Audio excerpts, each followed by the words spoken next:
नमस्कार दोस्तों, the daily broadcast में आप सभी का स्वागत है। आज डेट है 27 मार्च और आज की इस वीडियो में हम करने वाले हैं द हिंदू न्यूज़पेपर के एडिटोरियल सेक्शन का डिटेल एनालिसिस।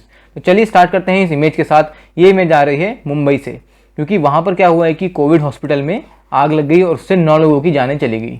ये 9 लोग जिनकी जानें गई हैं, ये वो लोग थे जो ICU या CCUs में जिनको रखा गया था, और जो लोग थे बाकी जितने भी पेशेंट थे उनको तो इवैक्यूएट कर दिया गया, लेकिन फिर भी 9 लोगों की जानें चली गई। तो इससे रिलेटेड भी आज एक एडिटोरियल हमारे पास है, हम उसमें डिस्कस करेंगे, क्योंकि राइटर बता रहे हैं कि जो फायर वाले आग वाले जो इंसिडेंट हमारे कंट्री में हो रहे हैं, तो ये क्यों हो रहे हैं, इनके पीछे रीज़न क्या है और हमें क्या क्या स्टेप्स लेने की ज़रूरत है ताकि हम अपना इंफ्रास्ट्रक्चर इंप्रूव करें और इस टाइप की जो गलतियाँ हो रही हैं, इस टाइप की गलतियाँ आगे जाके ना हो। चलिए स्टार्ट करते हैं आज के एडिटोरियल से। आज के एडिटोरियल के 2 पेजेस में से एक पेज तो पूरा का पूरा आप कह सकते हैं इलेक्शंस और पॉलिटिक्स, असेंबली पोल्स, इनसे रिलेटेड था। वो हमारे काम का बिल्कुल भी नहीं होता। तो आज की डेट में हमें करने हैं 4 अलग अलग एडिटोरियल का डिस्कशन। पहला जो एडिटोरियल है ये है इन हाउस सीक्रेट, यानी जो आपसे आज की डेट में ऐसा हो रहा है कि जो नए चीफ जस्टिस आने वाले हैं उनके खिलाफ जो कुछ एलिगेशंस लगाए गए हैं, उन एलिगेशंस में कि किस तरीके से सुप्रीम कोर्ट ने सही डायरेक्शंस नहीं दी, सही आप कह सकते हैं वर्डिक्ट नहीं दिया, तो वहाँ जो दिक्कतें हैं उनकी यहाँ पर बात की गई है। तो इसको हम डिटेल में डिस्कस करेंगे। अगला आर्टिकल जो है यहाँ लिखा हुआ है डेडली ट्रेल, क्योंकि जो मुंबई के हॉस्पिटल में जो आग लगी उसमें राइटर बता रहे हैं कि पब्लिक सेफ्टी के क्या क्या आज की डेट में कंसर्न है, किन चीज़ों को इंप्रूव करने की ज़रूरत है ताकि इस टाइप के इंसिडेंट्स फ्यूचर में ना हो। तो हम इस आर्टिकल को भी बहुत डिटेल में डिस्कस करेंगे। इस आर्टिकल में एक तरीके से पार्लियामेंट के बारे में बात की गई है कि किस तरीके से पार्लियामेंट का जो काम करने का तरीका है वो फेड होता जा रहा है, यानी आप कह सकते हैं कम होता जा रहा है, क्योंकि फ्यूचर में जो आगे जाके आने वाली चीज़ें हैं, जैसे बजट का सेशन आएंगे या मॉनसून सेशन जो आएंगे, उन सब में एफिशिएंसी नहीं आ रही है। राइटर ये बताना चाह रहे हैं। राइटर ने कुछ पास्ट ईयर कुछ पिछले सालों के डेटा की भी बात की गई है यहाँ पर, तो उन डेटा फिगर को हम बहुत डीपली देखने वाले हैं। इस आर्टिकल को हम बहुत इन डेप्थ डिस्कस नहीं करेंगे क्योंकि इसमें उतना ज़्यादा डेटा या फैक्ट फिगर नहीं है, लेकिन फिर भी हम थोड़ा बहुत इसका ओवरव्यू देखेंगे कि आज की डेट में इजराइल के अंदर क्या कंडीशन चल रही है इलेक्शंस को लेके। चलिए स्टार्ट करते हैं पहले आर्टिकल के साथ। इस आर्टिकल में लिखा है इन हाउस सीक्रेट्स। देखिए, आपको पता हो कि जो नए चीफ जस्टिस ऑफ इंडिया जो बनने वाले हैं अप्रैल में, जस्टिस S.A. बोबड़े तो अभी के CJI हैं हमारे, तो इनके बाद जो अब एक आप कह सकते हैं जो चीफ जस्टिस का पद लेने वाले हैं उन पे काफ़ी ज़्यादा एलिगेशन लगाए गए हैं आंध्र प्रदेश के chief minister YS Jaganmohan Reddy द्वारा। अब देखिए, इन चीफ जस्टिस का नाम क्या है? इनका नाम है जस्टिस NV रमन्ना। अब इन पे काफ़ी ज़्यादा एलिगेशंस जो लगाए गए हैं वो एक तरीके से आप कह सकते हैं सुप्रीम कोर्ट ने आज की डेट में डिसमिस कर दिए गए हैं। यानी राइटर यहाँ बता रहे हैं कि किस तरीके से जो चीफ मिनिस्टर साहब हैं जगनमोहन रेड्डी, उनकी बात को दबा दिया गया है, उनकी बात की एक तरीके से कोई वैल्यू नहीं की। तो ये एक तरीके से क्वेश्चन मार्क जो उठाता है राइटर यहाँ, वो एक्सप्लेन करना चाह रहे हैं। जैसा राइटर बता रहे हैं कि जो अभी एक तरीके से कोर्ट ने जो कंप्लेन थी चीफ मिनिस्टर की उसको डिसमिस कर दिया गया, और हमको यानी पब्लिक को कुछ भी बताया नहीं, कुछ भी डिस्क्लोज नहीं किया कि किस तरीके से प्रोसीडिंग्स हुई और क्या क्या चीज़ ऑन ग्राउंड हुई, ये सब चीज़ें हमें नहीं बताई, डायरेक्टली डिसमिस कर दिया। और ये चीज़ कहाँ से आई? यही 2003 का जो जजमेंट हुआ था, जहाँ पर ऐसा बताया गया था कि कई जो इंक्वायरी होगी एपेक्स कोर्ट की वो इस तरीके से होगी कि वो चीफ जस्टिस की इन्फॉर्मेशन और उनकी सेटिस्फैक्शन के लिए ही होंगी, लेकिन उसमें पब्लिक को कुछ नहीं बताया जाएगा। यानी बेसिकली यहाँ राइटर कहना चाहते हैं कि या जो अभी जो कंडीशन हुई है 2003 का जो जजमेंट था उसके अकॉर्डेंस में हुई, क्योंकि इस जजमेंट में ऐसा कहा गया कि जो भी कोर्ट के अंदर इंक्वायरी या प्रोसीडिंग्स वाले जो जितने भी प्रोसीजर्स होंगे वो सिर्फ चीफ जस्टिस जो हैं उनकी इन्फॉर्मेशन के लिए और उनकी नॉलेज के लिए होंगे, और ये सब चीज़ें पब्लिक में डिस्क्लोज नहीं की जाएंगी। तो राइटर एक तरीके से इसके अगेंस्ट है, क्योंकि देखिए हमें पता होना चाहिए कि ऑन ग्राउंड जो हमारे अगले चीफ जस्टिस बनने वाले हैं उनके खिलाफ जो एलिगेशंस हैं क्या वो सही हैं या क्या वो गलत हैं, ये सब चीज़ें हमें पता होनी चाहिए, क्योंकि जो इंसान इतनी बड़ी पोजीशन को होल्ड कर रहे हैं उनके खिलाफ ऐसे एलिगेशंस जो हैं सही डायरेक्शन में नहीं जाते हैं। उसके अलावा एलिगेशंस लगाए किस तरीके से गए थे? देखिए, जगनमोहन रेड्डी साहब ये कहते हैं कि जो अमरावती जो उनकी कैपिटल बनने वाली है वहाँ पर क्या है कि लैंड स्कैम जो है, यानी ज़मीन का जो घोटाला जो है, देखिए यहाँ लिखा गया है, तो उस घोटाले को रिलेटेड जो जगनमोहन रेड्डी साहब हैं उन्होंने उनके खिलाफ एलिगेशंस लगाए हैं कि किस तरीके से उनके फैमिली मेम्बर्स ने इस जो ज़मीन थी वहाँ की उसमें घोटालेबाजी करके अपना नाम उन ज़मीन को किया है। और हुआ ऐसा था, मैं आपको बताता हूँ, जगनमोहन रेड्डी साहब से पहले जो चीफ मिनिस्टर थे वो कौन थे? चंद्रबाबू नायडू, तेलुगु देशम पार्टी के जो अभी करंट के प्रेसिडेंट हैं। तो उनके तो चीफ जस्टिस जो बनने वाले हैं जस्टिस NV रमन्ना, उनके साथ काफ़ी अच्छे रिलेशंस हैं, तो उन्होंने उनको अमरावती में आप कह सकते हैं ज़मीन वमीन दिलवा दी, ये सब चीज़ें मतलब करने में हेल्प करी। लेकिन जैसे ही इलेक्शंस आए, पॉलिटिकल पार्टी चेंज हुई और YS जगनमोहन रेड्डी जब चीफ मिनिस्टर की गद्दी पे आए तो वो इस चीज़ के अगेंस्ट थे और उन्होंने इसमें एक तरीके से इंक्वायरी करने की कोशिश करी। उन्होंने पुलिस इन्वेस्टिगेशन तक बिठाने की कोशिश करी कि जो भी चीज़ें जो हैं, जो अमरावती का लैंड इशू है उसमें चीज़ें जो गलत हुई हैं उनको जनता के सामने लाके रखा जाए। लेकिन एक तरीके से क्योंकि उस टाइम जो जस्टिस एन.वी. रमन्ना थे वो वहाँ के हाई कोर्ट में पोस्टेड थे, तो उन्होंने पुलिस जो इन्वेस्टिगेशन थी उसमें रोक लगा दी, एक तरीके से स्टे लगा दिया कि ये पुलिस इन्वेस्टिगेशन इस लैंड केस में नहीं होगी। तो एक तरीके से यहाँ पर पुलिस इन्वेस्टिगेशन पर तो रोक लगाई दी। उसके बाद बताया जा रहा है कि जब एलिगेशंस उन पर लगाए गए, यानी जब जस्टिस एन.वी. रमन्ना पे जितने भी एलिगेशंस लगाए गए चीफ मिनिस्टर द्वारा, उस टाइम उन्होंने क्या किया कि जो जगन मोहन रेड्डी साहब हैं उनके खिलाफ आप कह सकते हैं करप्शन के चार्जेस काफ़ी ज़्यादा लगा दिए। अब देखिए ये सब चीज़ें तो हो गई हैं, अब जब आगे जाके वो चीफ जस्टिस ऑफ इंडिया बन जाएंगे तो उनके पास तो और ज़्यादा पावर आ जाएगी।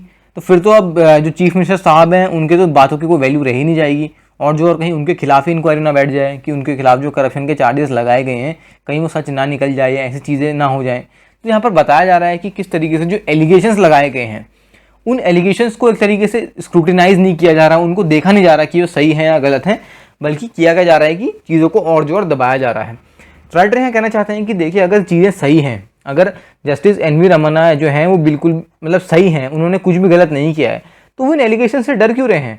इनको कोर्ट में जाके साबित कीजिए कि ये एलिगेशन गलत हैं। लेकिन नहीं, वो क्या कर रहे हैं कि पुलिस इन्वेस्टिगेशन को दबा दे रहे हैं और बदला लेने के लिए करप्शन चार्जेस लगा दे रहे हैं। और अब जाके कितना भी आप चीफ मिनिस्टर की आवाज़ को दबा लिया जाए, लेकिन एक तरीके से क्रिटिसिज्म तो उठ ही गया है ना। तो राइटर यहाँ इन सब चीज़ों को बताना चाह रहे हैं। उसके अलावा यहाँ पर अपने आप को बचाने के लिए एक और डेवलपमेंट जो लाई आंध्र प्रदेश हाई कोर्ट में, कि जो भी लोग अगर मान लो जो जजेस को टारगेट करते हैं, यानी अपनी बात की गई थी क्योंकि उस टाइम उनको टारगेट किया जा रहा था, तो अगर कोई भी जजेस को टारगेट करेगा सोशल मीडिया पे तो उनके खिलाफ सीधा सीबीआई का आप कह सकते हैं जांच बिठाई जाएगी। यहाँ पर ये डेवलपमेंट हुई वहाँ के हाई कोर्ट में। तो आप देख सकते हैं कि किस तरीके से जो सीएम जगन मोहन रेड्डी ने एलिगेशंस जो लगाई, उन एलिगेशंस को एक तरीके से काटने के लिए या रोकने के लिए जो जस्टिस एन.वी. रमन्ना है उन्होंने कितने सारे एक्शंस ले लिए। पुलिस इन्वेस्टिगेशन को रोक दिया, जितने भी ये सोशल मीडिया में जो टारगेट करेंगे उनके खिलाफ सीबीआई का प्रोब होगा, जो सुप्रीम कोर्ट के अंदर जो डिसीजन है उसको एक तरीके से इन्फ्लुएंस करा दिया। तो चीज़ें जो है एक तरीके से इन हाउस ही रह रही हैं और हम सबके लिए तो सीक्रेट ही हैं, क्योंकि हमको बिल्कुल भी नहीं पता कि जो एक्चुअल में जो डिसीजन दिया गया वो किस वजह से दिया गया। तो राइटर हैं इन सब चीज़ों की बातें कर रहे हैं और देखते हैं आगे फ्यूचर में जाके इन सब चीज़ों में क्या क्या डेवलपमेंट्स होंगी। अगला आर्टिकल आज की डेट में मुंबई में जो कंडीशन हुई उसके बारे में बताता है। डेडली ट्रेल, देखिए इस हेडिंग से ही आप पता लगाएंगे कि जो मुंबई हॉस्पिटल में जो फायर का इंसिडेंट हुआ है वो एक तरीके से इंडिया पे सवाल उठाता है कि हमारी कंट्री में जो पब्लिक सेफ्टी जो है उसके एब्सोल्यूट मेजर्स क्यों नहीं लिए जा रहे हैं। यहाँ पर मेन दिक्कत ये है। अब देखिए यहाँ पर राइटर बता रहे हैं कि करीब 9 लोग जो हैं उनकी जान चली गई। क्यों? देखिए वो लोग कुछ सफोकेशन से मर गए, कुछ लोग आग से मर गए, फ्लेम्स स्मोक बहुत ज़्यादा था। अब वहाँ पर मेजॉरिटी ऑफ जो लोग हॉस्पिटल्स में जो पेशेंट थे उनको तो इवैक्यूएट कर दिया गया, लेकिन जो आईसीयू वगैरह में पोस्टेड थे उनको बाहर निकाला नहीं जा सका। तो एक तरीके से उनकी वहीं घुट घुट के ही मौत हो गई। उसके बाद यहाँ बताया जा रहा है कि किस तरीके से आज की डेट में बड़े बड़े शहरों में ये फायर जैसी चीज़ों को लेकर बहुत ज़्यादा फेलियर्स देखे जा रहे हैं। क्यों? आपको अगर पता हो कि करीब 1-2 हफ्ते पहले ऐसा हुआ था कि ईस्टर्न रेलवे का जो हेडक्वार्टर था, कहाँ, कोलकाता में, वहाँ भी सेम ऐसा इंसिडेंट हुआ था कि उनकी एक बहुत बड़ी बिल्डिंग थी, कितनी मतलब काफ़ी लंबी चौड़ी बिल्डिंग थी और उसके कितनी टॉप फ्लोर में आग वगैरह लग गई और काफ़ी मतलब वहाँ पर डैमेज हुआ, लोगों की जानें वगैरह गई। तो आप देख सकते हैं कि इतने बड़े बड़े ऑर्गेनाइजेशंस जो हैं उनमें फायर को लेके सेफ्टी मेजर्स प्रॉपर्ली इंप्लीमेंट नहीं किए जा रहे हैं। राइटर यहाँ ये चीज़ बता रहे हैं। अब क्या है कि राज्य सरकार ने जितने भी मतलब लोग जिनकी डेथ हो गई है, जिनको ऐसा इंजरी वगैरह हुई है, उन लोगों को एक तरीके से क्या कह सकते हैं सहानुभूति तो दी है और एक तरीके से उनको प्रॉमिस किया है कि इस इंसिडेंट में इन्वेस्टिगेशन की जाएगी।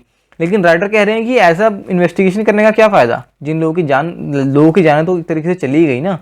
तो ये चीज़ है कि पहले मेजर्स लिए नहीं, बाद में जब कोई दुर्घटना हो गई तो फिर माफ़ी मांग रहे हैं। ये चीज़ सही डायरेक्शन में नहीं है ना। उसके अलावा यहाँ पर ये भी बता रहे हैं कि आग जो है उसको चलो एक एक्सीडेंट हम मान सकते हैं, लेकिन एक तरीके से जानों की रक्षा करना, जाने बचाना, प्रॉपर्टी को ताकि डैमेज ना हो आग से, ये तो एक इंसान का ही कर्तव्य है ना कि हमको ऐसे प्रोटोकॉल्स बनाने चाहिए कि इस टाइप की चीज़ें जो हैं फ्यूचर में ना हो। ऐसा ही इंसिडेंट हुआ राजकोट में पिछले साल नवंबर में।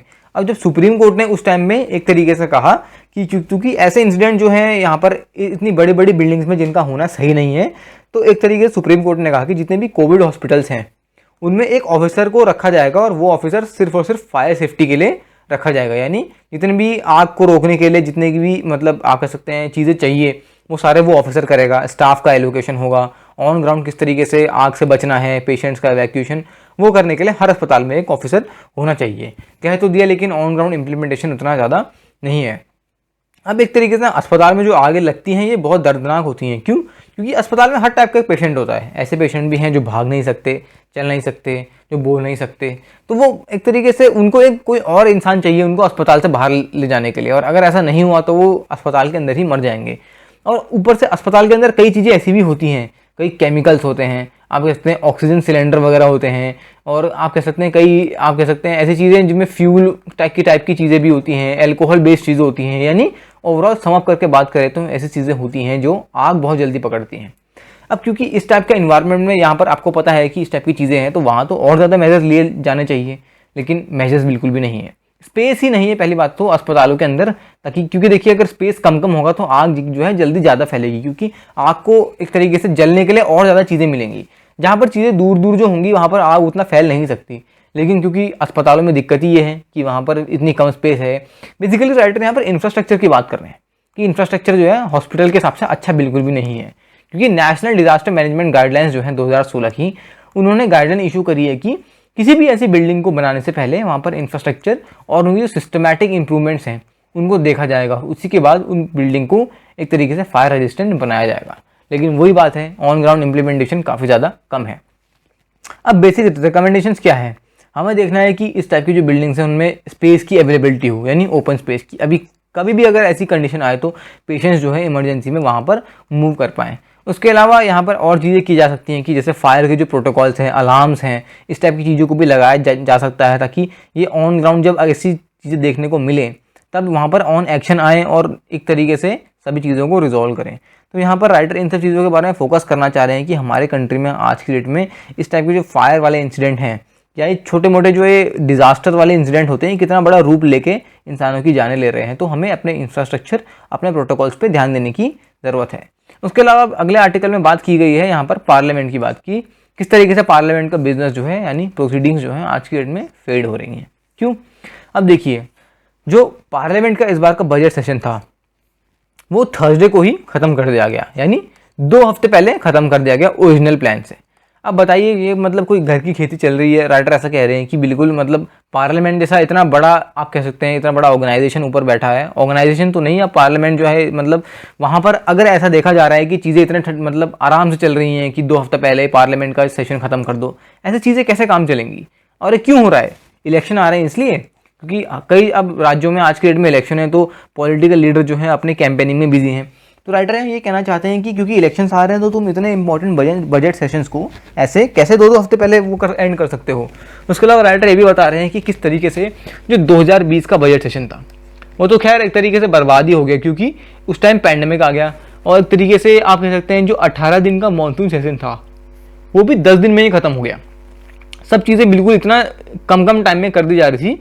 इसका मेजर रीज़न ये था कि जो एमपी थे, सांसद थे, वो ज़्यादातर कोविड-19 से इफेक्ट हो गए थे और इन सब चीज़ों को चलते पहला बजट सेशन तो मतलब बहुत छोटा कर दिया गया। 10 दिन में मानसून सेशन को ख़त्म भी कर दिया गया और विंटर सेशन को तो बिल्कुल चालू ही नहीं किया, सीधे कैंसिल ही कर दिया। अब बताइए 2020 में तो एक तरीके से आप कह सकते हैं पार्लियामेंट का कुछ काम ही नहीं हुआ। राइटर यहाँ पर ये चीज़ फोकस करना चाहते हैं। 2020-21 की बात की जाए तो राइटर बता रहे हैं कि 34 दिन जो है लोकसभा की सिटिंग्स हुई। लोकसभा सिर्फ 34 दिन बैठी और राज्यसभा सिर्फ 33 दिन। आज की डेट तक अगर देखा जाए पिछले सालों का रिकॉर्ड तो ये सबसे लोएस्ट है। राइटर ये चीज़ बताना चाहते हैं, यानी लोकसभा और राज्यसभा ने अपने सिटिंग्स का भी एक तरीके से रिकॉर्ड बना दिया है कि सबसे कम सिटिंग्स उन्होंने 2020-21 में करी हैं। अब यहाँ पर हम लोगों को क्या इफेक्ट पड़ता है? देखिए, जो बिल बनते हैं, एक्ट बनते हैं, वो एक तरीके से पब्लिक के लिए ही बनते हैं। जितने भी बिल इंट्रोड्यूस हुए, अब क्या होता है कि मान लीजिए बिल इंट्रोड्यूस कर दिया गया तो जब बिल आ जाता है तो उसमें क्या होता है कि पार्लियामेंट में अंदर इतना टाइम नहीं है स्पीकर उन सबके पास, डिप्टी स्पीकर के पास, कि वो एक एक बिल को पकड़ के स्क्रूटिनाइज करें। तो होता क्या है कि जितनी भी कमिटीज़ होती हैं, स्टैंडिंग कमिटीज़ होती हैं, उनको बिल रेफर कर दिया जाता है। वो बिल को जांच करते हैं, बिल को प्रॉपर्ली स्क्रूटिनाइज करते हैं, उसके बाद आगे बढ़ाते हैं और बताते हैं कि क्या क्या चीज़ें गड़बड़ हैं, इस टाइप की जो भी डेवलपमेंट्स हैं। लेकिन हुआ क्या? हुआ ये कि एक तरीके से 13 बिल इंट्रोड्यूस हुए और उनमें से एक भी बिल जो है किसी भी पार्लियामेंट्री कमेटी को रेफर ही नहीं किया गया। सीधे या तो पास करो वरना छोड़ दो, भूल जाओ इन बिलों को। ऐसी चीज़ें हो रही हैं। बताओ, जिस काम के लिए पार्लियामेंट्री कमेटी बनाई गई है वो काम उनको दे ही नहीं रहे हैं, तो अब बताइए चीज़ें किस तरीके से होंगी। उसके अलावा बात की जा रही है कि ऐसे बिल जिनमें सरकार को बहुत ज़्यादा मतलब फ़ायदा था या सरकार के जो इंटरेस्ट में थी, जैसे government of national capital territory of Delhi, जो बिल, ये वही वाला बिल है जिसने एलजी को एक तरीके से आप कह सकते हैं एम्पावर कर दिया है। तो देखिए, एक तो ये बिल हो गया। दूसरा, mines and mineral development and regulation amendment bill 2021। ये राइटर कहना चाह रहे हैं कि ये दो बिल ऐसे हैं जो सरकार के लिए बहुत ज़्यादा इंपॉर्टेंट थे, और क्योंकि ये सरकार के लिए इंपॉर्टेंट थे, इन बिल को झट से बहुत कम टाइम में सीधा पास कर दिया गया, देख सकते हैं। उसके अलावा बाकी जो 13 बिल थे उसमें से 8 बिल तो ऐसे थे जो एक तरीके से मतलब एक दिन में पास कर दिए गए, क्योंकि अभी होता है ना कि ये बिल पास होता है तो पहले लोकसभा जो है उसको पास करती है, फिर राज्यसभा पास करती है, उसके बाद प्रेसिडेंट की एसेंट लगती है, तब जाके वो इंडिया के गैजेट में बिल छपता है। लेकिन यहाँ देखिए चीज़ें कितना फास्ट हो रही हैं, एक एक दिन में बिल पास कर दिया जा रहा है। 13 में से 8 बिल को तो एक एक दिन में ही पास कर दिया गया, और बाकी बिल जो थे उनको ऐसे ठंडे बस्ते में डाल दिया गया। पार्लियामेंट्री कमेटी को एक भी बिल स्क्रूटिनाइज करने के लिए नहीं दिया। तो तरीके से यहाँ कह रहे हैं कि जो पार्लियामेंट की एफिशिएंसी है वो बहुत ज़्यादा कम हो रही है। परसेंटेज की अगर बात की जाए तो 14th लोकसभा जो 2004 से 2009 तक चली थी, उसमें 60% बिल जो थे वो एक तरीके से पार्लियामेंट्री कमेटीज़ को रेफर किए गए थे, ठीक है। फिर 15th लोकसभा आई, उसकी अगली लोकसभा यानी 2009 के बाद जो अगली आई, ठीक है, तो उसमें कितने 71% जो बिल थे उनको रेफर किया गया। उसके बाद चीज़ें जो है ग्राफ जो है नीचे गिरता गया। 16th लोकसभा में यानी 15 के बाद जो अगली लोकसभा थी उसमें 71 से सीधे 27% जो है बिल रेफर किए गए, और अभी की जो लोकसभा चल रही है उसमें तो सिर्फ 11%। तो देख सकते हैं किस तरीके से 71 से 27, 27 से 11, इस तरीके से हम कह सकते हैं कि बिल जो है पार्लियामेंट्री कमेटी को रेफर हो ही नहीं रहे हैं। रेफर ही नहीं होंगे तो उनको स्क्रूटिनाइज कैसे करेगी, मेन दिक्कत तो यहाँ पर ये है। उसके अलावा राइटर भी बता रहे हैं कि डिप्टी स्पीकर यानी हमारे संविधान के आर्टिकल 93 के अंडर में ये कहा गया है कि जो हमारे हाउस हैं, हाउस ऑफ पीपल, उसमें क्या होना चाहिए कि वहाँ पर एक डिप्टी स्पीकर होना चाहिए। हाउस ऑफ पीपल क्या होता है? लोकसभा। तो लोकसभा में डिप्टी स्पीकर जो है वो डेफिनेटली होना चाहिए। लेकिन आज की डेट में क्या लोकसभा में डिप्टी स्पीकर है? नहीं है। करीब करीब 2 साल होने वाले हैं और लोकसभा में डिप्टी स्पीकर के जो पद है वो एक तरीके से बिल्कुल खाली है। तो देख सकते हैं कि पार्लियामेंट की जो चीज़ें हैं, जो जितने भी प्रोसीडिंग्स हैं वो कितना आप कह सकते हैं स्लो चल रही हैं, कितना बेकार तरीके से चल रही हैं। राइटर इस चीज़ को बताना यहाँ पर चाह रहे हैं। उसके अलावा राइटर बता रहे हैं कि किस तरीके से ये चीज़ इंप्रूव होंगी। रिसर्च सपोर्ट दिया जाना चाहिए किनको? जितने भी सांसद हैं, जितने भी मेंबर ऑफ पार्लियामेंट है, ताकि वो एक तरीके से प्रॉपर रिसर्च करने के बाद ही जितने भी बिल हैं उनके खिलाफ, उनके लिए वोट कर सकें, उनके अगेंस्ट जा सकें। ऐसा नहीं होना चाहिए कि बिल्कुल एक दिन में बिल आ रहा है, एक दिन में ही पास होकर निकल जा रहा है। चीज़ें ऐसे कैसे काम में चलेंगी। उसके अलावा जितने भी सांसद हैं, एमपीज़, उनको सफिशिएंट टाइम मिलना चाहिए। जितने भी अगर उनके दिमाग में कोई डाउट है, कोई इशू है, उन पर सफिशिएंट टाइम मिलना चाहिए। और उसके बाद बिल्स को पब्लिक फीडबैक के लिए भी सर्कुलेट करना चाहिए। जब ये सब चीज़ें क्रोनोलॉजी में चलेंगी तब जाके ही आप देख सकते हैं डेवलपमेंट जो है वो पार्लियामेंट के बिजनेस में होंगे, नहीं तो चीज़ें जो हैं ऐसे ही ख़राब होती रहेंगी। यहाँ पर इजराइल की डेमोक्रेसी की बात की गई है। क्यों? देखिए, ये आर्टिकल उतना इनडेप्थ तो नहीं था, लेकिन फिर भी आपको पता होना चाहिए कि आज की डेट में इजराइल में चल क्या रहा है। पिछले 2 साल में इजराइल जो है 4थी बार इलेक्शन करवाने वाला है। अब देखिए यहाँ चीज़ें कितनी गड़बड़ चल रही हैं। पहली बात तो इतना अगर इलेक्शन करवाना है तो तुम जनता को बहुत ज़्यादा परेशान कर रहे हो। 4 बार इलेक्शंस 2 साल में, यानी 1 साल में 2-2 इलेक्शंस। मान लीजिए उन्होंने एवरेज हर 6 महीने में इंसान वोट करने जा रहा है इलेक्शंस पे, तो कितनी बेकार बात है। उसके अलावा इलेक्शन जब होते हैं तो इलेक्शन कमीशन, जैसे हमारे इंडिया में इलेक्शन कमीशन है, वैसे उनके वहाँ भी कोई ना कोई ऐसी बॉडी होगी जो इलेक्शंस करवाती होगी। तो एक कोई भी इलेक्शन करवाने के लिए खर्चा बहुत ज़्यादा आता है, एक्सपेंडिचर काफ़ी ज़्यादा है। ये देखिए यहाँ पर राइटर भी इसको बताना चाहते हैं। तो बता रहे हैं आज की डेट में किस तरीके से वहाँ पर पॉलिटिकल क्राइसिस है। एक तमीज़ का लीडर नहीं है। कोalition गवर्नमेंट फॉर्म होती है कुछ टाइम के लिए, फिर टूट जाती हैं। तो ऐसा काम कैसे चलेगा। उसके अलावा राइटर बता रहे हैं कि किस तरीके से आज की डेट में जहाँ वहाँ के जो प्राइम मिनिस्टर हैं, कौन है? बेंजामिन नेतन्याहू, इजराइल के करंट के प्राइम मिनिस्टर हैं। तो एक तरीके से वहाँ पर बताया जा रहा है कि प्राइम मिनिस्टर जो हैं इजराइल के, उनका एक तरीके से आज की डेट में उनके खिलाफ ये चीज़ होती है कि उनको रिज़ाइन करने की ज़रूरत नहीं है अगर कोर्ट ने उनके खिलाफ कोई अगर वर्डिक्ट दिया है। और लेकिन अगर कोई और है, यानी कोई भी और मिनिस्टर है या कोई भी अगर प्रेसिडेंट है किसी स्टेट का, अगर कोर्ट ने उनके खिलाफ कोई वर्डिक्ट दे दिया तब तो उनको स्टेप डाउन करने की ज़रूरत है। लेकिन प्राइम मिनिस्टर ये चीज़ें अप्लाई नहीं होती हैं। तो एक तरीके से मिस्टर नेतन्याहू जो है उनके पास फ़ायदा ये है कि ऑफिस में बैठे बैठे चाहे उनके खिलाफ कितने भी एलिगेशंस लगे हों, वो इलेक्शन पे इलेक्शन कंटेस्ट कर सकते हैं, और वो आज कर रहे हैं आज की डेट में। और ये तो एक रीज़न हो गया इंटरनल पॉलिटिक्स का। ये जो कॉन्फ्लिक्ट जो इतना टाइम चल रहा है एक तरीके से नेबर्स को भी बहुत ज़्यादा इफेक्ट कर रहा है। पैलेस्टाइन जो है, आपको पता होगा इजराइल और पैलेस्टाइन में कितना ज़्यादा कॉन्फ्लिक्ट है आज की डेट में। गाज़ा स्ट्रिप हो गई, वेस्ट बैंक हो गई, वो अलग अलग बिल्कुल डिवाइडेड इस तरीके से हैं। तो एक तरीके से वो पॉलिटिक्स में एक कैटलिस्ट का वर्क कर रहे हैं वो, मतलब एक तरीके से आप कह सकते हैं वो जो अंदर पॉलिटिकल इंस्टेबिलिटी चल रही है उसको बढ़ाने की कोशिश कर रहे हैं और बढ़ भी रही है। तो इस टाइप की जो दिक्कतें हैं आज की डेट में इजराइल के अंदर चल रही हैं और आगे इतने फ्यूचर में क्या होगा, डेफिनेटली पॉलिटिकल सिस्टम को एनहांस करने की ज़रूरत तो है, क्योंकि अगर ऐसा नहीं किया गया तो उनकी जो जनता है उन पर बहुत ज़्यादा इफेक्ट आने वाला है। तो देखिए आज हमने करे 4 अलग अलग एडिटोरियल्स का डिस्कशन। आई होप आपको ये एडिटोरियल पसंद आए होंगे। अगर पसंद आए तो वीडियो को डेफिनेटली लाइक कीजिए, अपने फ्रेंड्स के साथ शेयर कीजिए, क्योंकि नॉलेज शेयर करने से ही इंक्रीज होती है। चैनल को सब्सक्राइब नहीं किया तो डेफिनेटली चैनल को सब्सक्राइब भी कर दीजिए और बेल आइकन को जरूर दबा दीजिए ताकि आपको सारी news updates with in 30 to 40 minutes जल्दी से मिल जाए। तो आज की वीडियो के लिए इतना ही। Thank you very much.